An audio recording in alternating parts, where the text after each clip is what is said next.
नमस्कार, मैं हूं आपके साथ आरती सेंचा। आप देख रहे इंडिया 18 न्यूज।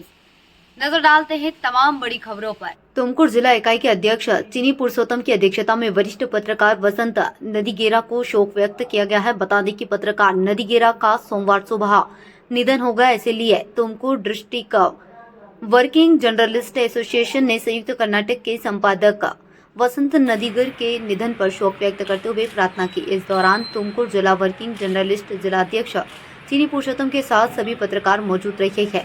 तुमकुर से संवाददाता एएन पीर की रिपोर्ट।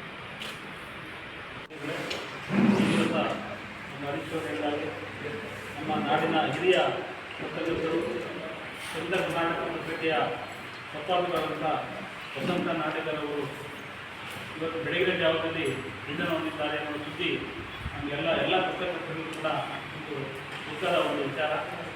ಇಂಥ ಅವರ ಈ ಒಂದು ದುಃಖದ ಸಂದರ್ಭವನ್ನು ನಾವು ಇವತ್ತು ಸಂತಾಪ ಸಭೆಯನ್ನು ಮಾಡಬೇಕು ಅಂತ ಯೋಚನೆ ಮಾಡಿದ್ವಿ. ಜೊತೆಗೆ ಇವತ್ತು ನಮ್ಮೆಲ್ಲ ನಾಡಿನ ಹಿರಿಯ ಸಾಹಿತಿಗಳು ಇಲ್ಲಿ ಪತ್ರಿಕಾಗೋಷ್ಠಿಯನ್ನು ಮಾಡಿದ ಹಿನ್ನೆಲೆಯಲ್ಲಿ ಅವ್ರ ಸಮ್ಮುಖದಲ್ಲೇ ಒಂದು ಸಂತಾಪ ಮಾಡೋಣ ಅಂತೇಳಿ ನಿರ್ಧಾರ ಮಾಡಿ ಈ ಒಂದು ಸಂತಾಪ ಸಭೆಯಲ್ಲಿ ನಮ್ಮ ನಾಡಿನ ಹಿರಿಯ ಸಾಹಿತ್ಯಗಾರ ಸಿದ್ದರಾಮಯ್ಯನವರು ಆದಿಯಾಗಿ ಎಲ್ಲ ಹಿರಿಯ ಸಾಹಿತ್ಯ ಮಾತಾಡ್ತಿದ್ದಾರೆ. ಹಾಗೆ ನಮ್ಮ ತುಮಕೂರಿನ ರಾಜ್ಯ ಮಟ್ಟದ ಪತ್ರಿಕೆಯಾಗಿ ಹೊರಹೊಮ್ಮಿ ಇವತ್ತು ನಮಗೆಲ್ಲ ಮಾರ್ಗದರ್ಶಕರಾಗಿರ್ತಕ್ಕಂಥ ನಾಗಣ್ಣವರ ಮತ್ತು ನಮ್ಮ ಗೋಪಾಲ್ ಶ್ರೀನಿವಾಸ್ ಅವರ ಎಲ್ಲರ ಒಂದು ಮಲ್ಲಿಕಾರ್ಜುನ ಸೇರಿದಂತೆ ನಾಗಪ್ಪನವರು ನಮ್ಮ ಹಿರಿಯ ಸಾಹಿತಿಗಳು ಎಲ್ಲರ ಒಂದು ಸಮ್ಮುಖದಲ್ಲಿ ಒಂದು ಸಂತಾಪ ಸಭೆಯನ್ನು ನಾವು ಮಾಡ್ತಾ ಇದ್ದೀವಿ.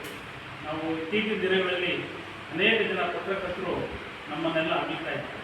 ಕಳೆದ ಒಂದು ತಿಂಗಳಿಂದ ನಮ್ಮ ತುಮಕೂರು ಜಿಲ್ಲೆಯಲ್ಲೂ ಕೂಡ ಒಂದು 3 ಜನ ಪತ್ರಕರ್ತರು ಅಕಾಲಿಕವಾಗಿ ಮೃತಪಟ್ಟಿದ್ದಾರೆ.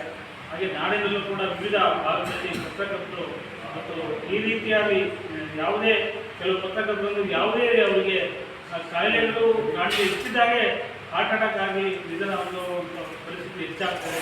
ಯಾಕೆಂದರೆ ನಮ್ಮಲ್ಲಿ ಒತ್ತಡದ ಬದುಕು ಹೆಚ್ಚಾಗ್ತದೆ ಪತ್ರಕರ್ತರಿಗೆ. ಹಾಗಾಗಿ ಇವತ್ತು ನಮ್ಮ ನಮ್ಮನ್ನಾಗಿರ್ತಕ್ಕಂಥ ಹಿರಿಯರಾಗಿರ್ತಕ್ಕಂಥ ನಿಟ್ಟಿನಲ್ಲಿ ಕೆಲಸವನ್ನು ಮಾಡಿದ್ದಾರೆ. ಹಾಗೂ ಅನೇಕ ಯುವ ಪತ್ರಕರ್ತರಿಗೆ ಅವರು ಮಾರ್ಗದರ್ಶಕರಾಗಿ ತರಬೇತಿಯನ್ನು ಕೂಡ ನೀಡಿ ಅವನು ಒಂದು ಒಳ್ಳೆಯ ದಾರಿಯಲ್ಲಿ ಸಮಾಜಮುಖಿ ಪತ್ರಕರ್ತರಾಗಿರಬೇಕು, ಅವರು ಯಾವ ರೀತಿ ಪತ್ರಕರ್ತರು ಸಮಾಜಮುಖಿ ಆಗಿರಬೇಕು ಅನ್ನೋ ನಿಟ್ಟಿನಲ್ಲಿ ಅವರು ನಾವು ಮಾರ್ಗದರ್ಶನ ಕೊಟ್ಟಂಥ ಒಂದು ಯೋಜನೆಗಳು ಇದೆ. ಅಂಥ ಪತ್ರಕರ್ತರು ನಿಧನ ಹೊಂದಿರೋದು ನಮ್ಮ ಕರ್ನಾಟಕ ಕಾಂಗ್ರೆಸ್ ಪತ್ರಕರ್ತರ ಸಂಘಕ್ಕೆ ಅಲ್ಲದೆ ಪತ್ರಿಕೋದ್ಯಮಕ್ಕೆ ತುಂಬಲಾರದ ನಷ್ಟ ಆಗಿದೆ. ಅವರ ಆತ್ಮಹತ್ಯೆ ಸುರಕ್ಷಾತ್ಮಕ ಸಿಗಲಿ ಅಂತ ಹೇಳ್ತಾ ಇವತ್ತು ನಮ್ಮ ಹಿರಿಯರಾದಂಥ ನಾಗಣ್ಣವರು ಮತ್ತು ನಮ್ಮ ಸಿದ್ದರಾಮಯ್ಯವರು ಕೂಡ ಅವರ ಕುರಿತು ಅವರೆರಡು ಮಾತಾಡಬೇಕು ಅಂತೇಳಿ ಮನವಿ ಮಾಡುತ್ತಾ ಕರ್ನಾಟಕ ಕಾಂಗ್ರೆಸ್ ಪತ್ರಕರ್ತರ ಸಂಘ ತುಮಕೂರು ಜಿಲ್ಲಾ ಘಟಕದ ವತಿಯಿಂದ ಅವರಿಗೆ ಶ್ರದ್ಧಾಂಜಲಿಯನ್ನು ನಾನು ಅರ್ಪಿಸ್ತಾ ಇದ್ದೀನಿ.